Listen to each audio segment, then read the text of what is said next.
Il est un mode de persécution consistant à enchaîner de façon répétée des agissements ou des paroles hostiles afin de démoraliser ou d'affaiblir psychologiquement la personne qui en est la victime.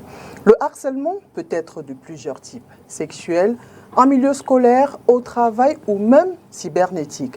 On en parle dans un instant.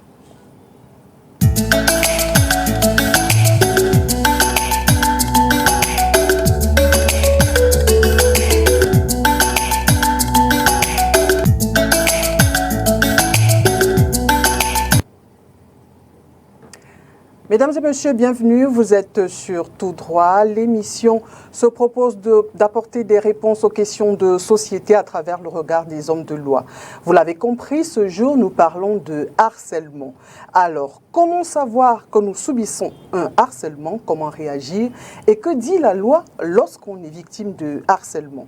Pour nous éclairer, nous recevons ce jour Maître Jean-Jacques Ebele, il est avocat au barreau du Cameroun. Maître, bienvenue et merci d'avoir accepté notre invitation. Merci et merci de m'avoir invité. Le harcèlement, on devait plutôt parler de déharcèlement, parce que le harcèlement, il y en a plusieurs formes, il y a plusieurs types de harcèlement. Mais le harcèlement qui nous intéresse ici davantage, c'est le harcèlement sexuel. Je crois que c'est celui-là qui nous intéresse. Nous allons parler de tout cela dans un instant. Le temps pour nous de regarder cet élément produit avec la collaboration de Zipierre et nous revenons juste derrière. Victime, non. Peut-être l'objet, oui. Parce que je me rappelle en première, au lycée Jos, je crois que j'ai harcelé une camarade. Parce que je la laissais pas les moqueries, je l'insultais de temps en temps. Donc les camarades riaient et ça me faisait plaisir, moi, en fait. Parce que je m'assistais toujours au Shabbat, je n'étais pas une fille calme et autres. Donc, et selon vous, est-ce que le harcèlement est bien dans la... Non, maintenant que je suis réfléchi, je suis déjà un peu mature, je trouve que ce n'est pas bien. Moi, je dirais d'en parler aux parents. Parce qu'ils sont les parents, nos protecteurs. Donc il faut en parler aux parents pour que les parents viennent le dire dans le milieu scolaire. Non, je n'ai jamais été victime d'harcèlement. Mais je connais une ancienne camarade de classe à moi qui a été victime d'harcèlement parce qu'elle était dans une relation cachée.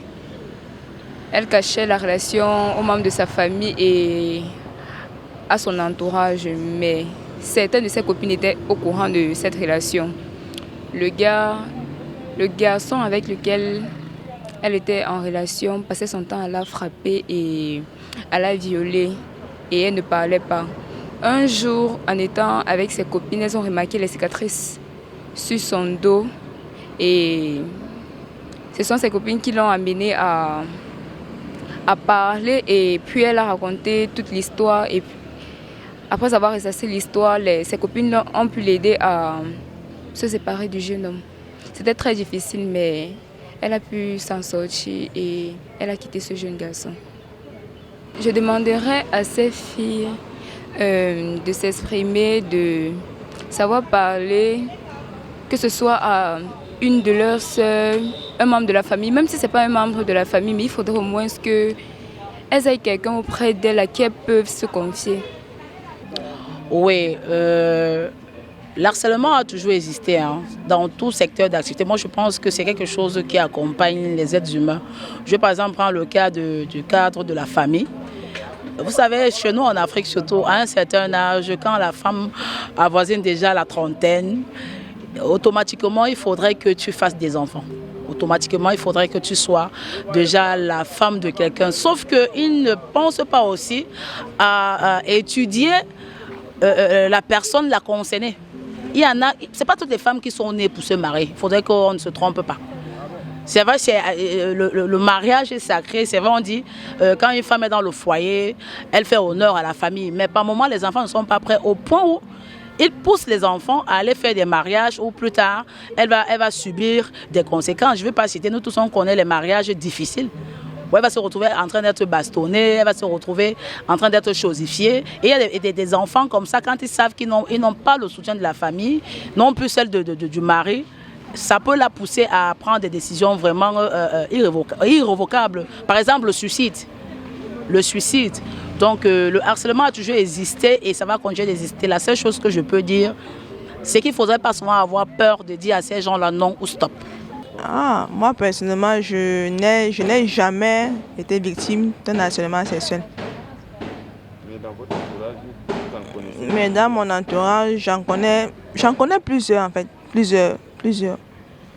En fait, c'est la nièce d'une voisine, elle est venue en vacances, je me rappelle, c'est l'année passée. La petite est venue en vacances chez sa tante et le mari de sa tante l'a harcelée.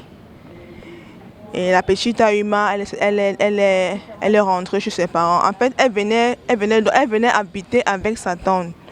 Mais à force, l'époux à sa tante l'a harcelée. Donc quand sa tante n'était pas là, le monsieur voulait abuser d'elle. Et l'enfant n'a pas pu digérer, vu qu'elle a raconté ça à sa tante et sa tante ne l'a pas cru. Donc elle a décidé de partir et voilà. Parce que la petite a été victime et le monsieur est vraiment passé à l'acte. Et j'aimerais pas le raconter parce que ça fait vraiment très mal. Vu que c'était quelque chose de familial, c'était pas une affaire d'oncle, c'était une affaire de cousin-cousine. Donc la famille a préféré garder le secret. Et jusqu'à présent, comme je vous parle, la petite a accouché. On ne sait pas si c'est l'enfant de qui. On peut l'appeler ou c'est le cousin, ou c'est la cousine, ou c'est le tonton de qui. Parce que les deux, finalement, ils ont eu un enfant. Femme, quel genre de conseil donnerez-vous à vos petites sœurs, à vos sœurs en général, qui sont souvent victimes de ce genre de choses, de harcèlement, et qui n'arrivent pas à s'exprimer? Non, c'est de se rendre chez quelqu'un, en fait. S'ils peuvent se confier à quelqu'un pour que cette personne puisse les aider, c'est plus mieux. Écoutez les avis de ces Camerounais. Déjà, de façon globale, est-ce qu'on peut dire qu'ici, tous ces cas rentrent dans le registre du harcèlement? Non, nous ne pouvons pas dire que tous ces actes rentrent dans le registre du harcèlement. Le harcèlement, normalement, doit être avant. Ça veut dire, c'est des actes préparatoires, comme on dit en droit. C'est-à-dire, j'ai besoin de rentrer en relation avec une dame. Au lieu d'utiliser les canaux normaux, j'utilise ma position, la situation de... Je suis supérieur, peut-être. Je lui impose des choses et je l'amène, plus ou moins, involontairement, peut-être, à avoir des rapports avec moi. Mais ce qui a été décrit tout à l'heure, là, il y a eu viol, il y a des viols. Le viol, ce n'est pas le harcèlement. C'est-à-dire, il y a eu des viols, c'est-à-dire un homme abuse sexuellement d'une dame, en tenant compte que celle-là, naturellement, la femme, elle est faible. Donc, le viol et le harcèlement, c'est différent. Le harcèlement est dans un cadre bien précis, c'est-à-dire les relations entre supérieurs et subalternes, dans une entreprise, à l'école, à l'université, dans de grandes entreprises, où pour avoir une promotion, on vous dit, bon, si vous voulez passer d'un service à un autre, il faut. Et si vous ne le faites pas, on commence à vous discriminer, vous met mal à l'aise, on ne vous donne pas du travail, ou bien, c'est un peu cela. Alors, vous venez de parler de discriminer. Alors, est-ce que la discrimination met cela dans le harcèlement? La discrimination peut être une forme de harcèlement. Ça veut dire on vous discrimine, on vous met mal à l'aise de toutes les façons. On commence à vous sentir mal. Il y en a des gens dans les entreprises, les gens peuvent démissionner à cause de cela. C'est-à-dire vous êtes mal à l'aise, on doit l'inséminer nous tous, on vous laisse, vous ne partez pas parce que vous n'êtes pas en harmonie avec votre chef qui veut abuser de vous en temps normal. Donc c'est une forme de harcèlement en fait. On parle de harcèlement. À quel moment savoir donc qu'on est harcelé? Quels sont les signes qui doivent nous alerter ou nous faire dire de façon péremptoire que nous subissons un harcèlement? Les signes, ils sont multiformes et ça dépend de la personne et de l'état d'esprit de la personne en temps normal. Les principaux signes, c'est des ordres. Ça veut dire qu'on vous demande de faire des choses qui ne rentrent pas dans l'ordre de la relation dans laquelle vous êtes. Par exemple, dans une entreprise, vous avez un poste bien précis, vous savez exactement ce que vous devez faire. Mais on commence à vous demander, peut-être, il faut venir me servir ceci, il faut venir me servir ceci dans mon bureau. On vous donne des tâches qui ne correspondent pas à votre travail. Juste pour vous permettre de vous rapprocher d'une personne. Et puis, bon, si ça se répète, si vous refusez, on peut passer à une autre forme. Là, vous allez vous sentir que non, là, je suis en train de travailler, ce n'est plus normal, ça devient autre chose. Et la seule chose à faire, je suppose que c'est là que vous allez arriver tout à l'heure, c'est de pouvoir dénoncer cela. C'est-à-dire, il le dit déjà à la personne elle-même. Que, monsieur, vraiment, je ne peux pas faire telle chose. Mais je vais un peu extrapoler. Si nous sommes dans une entreprise, nous sommes dans le cadre professionnel, l'entreprise a peut-être un problème d'effectif. Alors, vous avez votre job description, mais votre chef vous fait faire des tâches supplémentaires justement parce qu'il n'y a pas de personnel. Est-ce qu'à ce moment-là, on se dit on est peut-être dans du harcèlement? Non, pas forcément, madame. Dans ce cas-là, il faut savoir que quand vous êtes dans une entreprise, il y a des postes qui peuvent être vacants. Okay. Et quand vous êtes responsable, celui qui peut faire le plus peut faire le moins. Okay. Il y a des tâches que si la personne qui devait le faire n'est pas là, votre patron, le responsable peut vous demander de le faire. Mais ça rentre dans le travail, ça n'a rien à voir, ça ne sort pas dans le cadre du travail. D'accord. On reste dans le travail. Alors, ça c'est le travail. Si on va en milieu scolaire, on sait que très souvent les enfants ont des... On l'a d'ailleurs écouté dans le Vox Pop tout à l'heure, une jeune dame qui disait oui, au lycée, elle se plaisait à faire souffrir ses camarades de classe. Alors il y a souvent des conflits qu'on peut dire normaux entre enfants. Oui. À quel moment faire la ligne de démarcation entre ces conflits normaux-là et le harcèlement, disons en milieu scolaire, au collège par exemple, ou à l'école primaire? En milieu scolaire, le harcèlement, comme je disais tantôt à l'origine de mon propos, il est multiforme. Okay. Parce que quand on parle du harcèlement, il y a les jeunes garçons, par exemple, qui sont harcelés par les plus grands. C'est-à-dire, ils vous demandent, à chaque fois que vous venez avec votre argent, vous devez me donner 300. Si vous avez 1000 francs, vous donnez 300. Ça devient une taxation, comme une taxe. Bon, vous ne pouvez pas le dénoncer à votre père. Vous ne pouvez pas le dire non plus au maître. Vous subissez cela à longueur. C'est pour ça qu'à un niveau, les enfants peuvent abandonner. Ils ne veulent plus aller à l'école parce qu'on le harcèle, on lui demande de faire des choses terribles. Ça, c'est un peu pour les... Maintenant, pour les relations entre les enfants et les enseignants. Il y a les enseignants qui abusent de leur autorité. Ils vont vous dire quand même, madame, si vous voulez valider cette matière, vraiment, il faut venir me voir à tel endroit et tout le reste. Si vous ne voulez pas vraiment, vous n'aurez qu'à faire par vous-même. Et là, vous savez que c'est une matière peut-être capitale pour vous. Et puis, il va plus ou moins utiliser ce genre de stratagèmes pour vous amener vers lui. Mais parfois aussi, il y a autre chose qu'il faut savoir. Les enseignants, dans le milieu scolaire, les enseignants sont souvent aussi des victimes. Parce qu'il y a des enfants qui sont éduqués d'une certaine manière vicieuse. C'est qu'elle est très jolie, elle est très belle, alors elle séduit son enseignant à l'effet d'obtenir de lui des notes. Ça, c'est l'effet inverse. C'est l'enseignant qui devient la victime à ce niveau-là. Donc ça, on n'en parle pas. On n'en parle pas souvent. Mais généralement, on dit que non, c'est les enseignants qui harcèlent les filles, mais l'inverse aussi, c'est possible. Victime de harcèlement, quelle est la première chose à faire? Quand on est victime de harcèlement... Excusez-moi, j'ai envie de préciser, sachant que la victime est faible. Oui, je disais, quand on est victime de harcèlement, la première chose à faire, c'est de chercher la personne qui peut être au-dessus de celui qui vous harcèle. C'est-à-dire, vous êtes dans une entreprise, vous êtes peut-être chef de service, il y a un directeur général. Vous cherchez à le rencontrer, vous le dites, monsieur, dans votre entreprise, voilà ce que je vis, moi je ne pense pas que ce soit normal. Il a dans la liberté, le pouvoir de pouvoir appeler la personne et lui remettre en ordre. Il y a des entreprises où on peut licencier quelqu'un dans ces entreprises, qu'on dénonce, puisqu'il y a les règlements intérieurs qui veulent qu'il n'y ait pas de rapports de ce genre entre les... Donc, quand vous dénoncez à la hiérarchie, et si la hiérarchie ne répond pas, donc vous pouvez aller à la police, vous pouvez aller voir le procureur de la République. Si c'est un peu dénonciation que je suis bien à harcèlement, vous décrivez, on peut l'appeler. Vous pouvez voir un juge, il va faire un règlement préventif. Parce que celui qui vous harcèle, il vous désire fortement. Il peut bondir sur vous, il peut vous violer. C'est pour ça qu'il disait tantôt que c'est des actes préparatoires. Quand on vous harcèle et vous ne cédez pas, vous pouvez être victime de viol.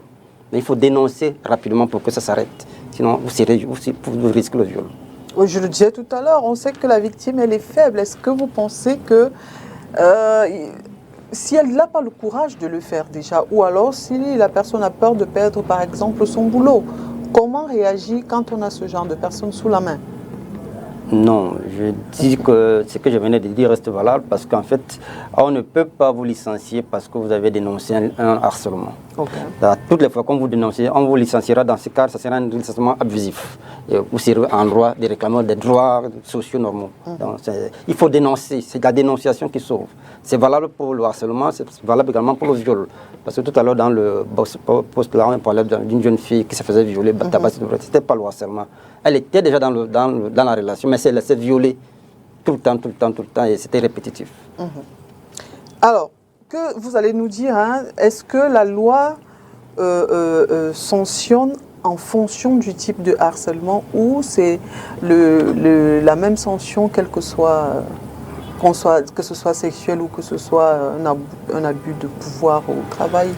Est-ce que c'est la même sanction? Sinon, que dit la loi? Le seul harcèlement qui est véritablement sanctionné par la loi pénale, c'est le harcèlement sexuel.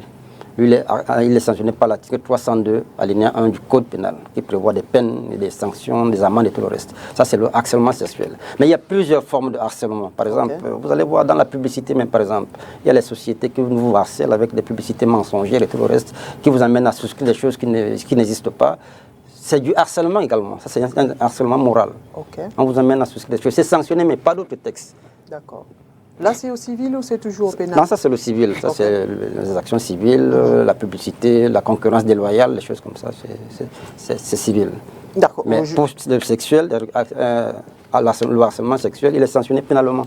D'accord. Peut-être nous dire, hein, à part le volet sexuel, qu'est-ce qu'on peut avoir aussi comme autre sanction? Vous parlez du harcèlement moral tout de suite. Peut-être qu'on ne savait pas que ce harcèlement-là, le fait de recevoir dans nos téléphones des publicités tout le temps qui nous amènent à souscrire, on ne savait pas que c'était du harcèlement. C'était du harcèlement. Est-ce qu'il y a d'autres, et comment est-ce que cela est sanctionné par exemple? Cela est sanctionné parce que si on revient sur la téléphonie mobile par exemple, il y a un organe de régulation qui est censé réguler tout cela. Donc quand on est victime, on peut dénoncer à ce niveau-là et on va les ramener à l'ordre. Ça, c'est juste pour le... Vous avez bien spécifié là, c'est juste... Oui, sur la téléphonie mobile. Bon, sur la publicité, de manière générale, il y a également le droit de la publicité. La publicité, elle est réglementée. Alors, je reste sur le téléphone. Aujourd'hui, on est connecté, on publie tout, on reçoit aussi tout. Est-ce que ça aussi, c'est sanctionné? Normalement, tout est réglementé parce que la communication audiovisuelle, la communication téléphonique, tout le reste, tout est réglementé. Il y a des choses qui ne doivent pas être publiées. Il y a les publications obscènes qu'on ne doit pas publier. Il y a des images qui ne doivent pas partir. Normalement, quand on dénonce cela, on doit savoir le premier qui a émis cela, on doit l'arrêter et plus ou moins le sanctionner. C'est pénalement réprimé d'ailleurs. Et c'est même fortement réprimé. Mais de plus en plus, le législateur, il y a un peu de laisser aller, comme si... mais ailleurs, c'est très grave d'ailleurs. D'accord. Je voudrais insister là-dessus parce qu'on constate beaucoup de dérives. Certes, il y a peut-être du laisser aller, mais peut-être qu'il vaut bien nous édifier. Qu'est-ce qu'encourt un citoyen qui harcèle, par exemple, via Internet? Le harcèlement via Internet, ça dépend du but. Si c'est sexuel, c'est-à-dire que via Internet, il vous envoie des trucs pour l'amener à... Ça aura les mêmes peines que s'il avait fait de manière visuelle. C'est toujours du harcèlement sexuel. Il est réprimé par le même texte. Alors, maître, peut-être que donner un conseil aux Camerounais au sujet du harcèlement, surtout, j'ai envie de dire, non, pas surtout, les victimes et même ceux qui seraient en train d'agir dans ce sens-là, peut-être sans savoir qu'ils font subir à l'autre un harcèlement. Oui, le conseil que je peux donner et aux victimes et à leurs bourreaux, plus ou moins, c'est de faire très attention parce que, comme on le dit toujours, le Cameroun, c'est un état de droit. Et tout est réglementé. Il y a beaucoup de textes au Cameroun qu'on n'applique pas. Mais il suffit, et ça ne s'applique pas davantage parce qu'on ne dénonce pas non plus. Il suffit de dénoncer pour qu'un juge, ou bien un juge d'instruction, ou bien un procureur entame l'enquête et puis vous serez sanctionné de toutes les façons. Donc ces personnes, les victimes, elles doivent se rapprocher des personnes qui peuvent leur donner, les aider à arriver à dénoncer de manière valable parce que la dénonciation entre copines, ça peut rester dans la clandestinité. Il faut dénoncer dans des canaux qui permettent quand c'est que la sanction puisse arriver. C'est ce que je peux donner comme conseil. Et au bourreau, entre guillemets. Au bourreau, de faire très attention parce que quand vous harcelez la sœur de quelqu'un ou bien la fille de quelqu'un, pensez que vous en avez également. Peut-être les garçons aussi sont harcelés. Oui, aujourd'hui c'est devenu un peu bizarre, c'est un peu ça. Mais il faut faire très attention. Mais ça part de l'éducation à la maison. C'est-à-dire les parents doivent éduquer leurs enfants d'une certaine manière. Il y a des attouchements qu'on ne doit pas permettre. Un enfant ne peut pas le toucher n'importe comment. c'est d'abord les parents même qui doivent encadrer les enfants pour les protéger contre les assauts d'éventuels harceleurs. Alors maître, nous sommes arrivés au terme de notre émission une fois de plus. Merci pour tous vos enseignements. Merci encore surtout pour votre disponibilité. Merci beaucoup, madame. Toutes les fois que vous aurez besoin de moi, je resterai disponible. Merci. Mesdames et messieurs, merci à vous d'avoir été des nôtres. Nous espérons avoir répondu à quelques-unes de vos préoccupations. N'oubliez surtout pas, nul n'est au-dessus de la loi et nul n'est censé ignorer la loi. À très bientôt.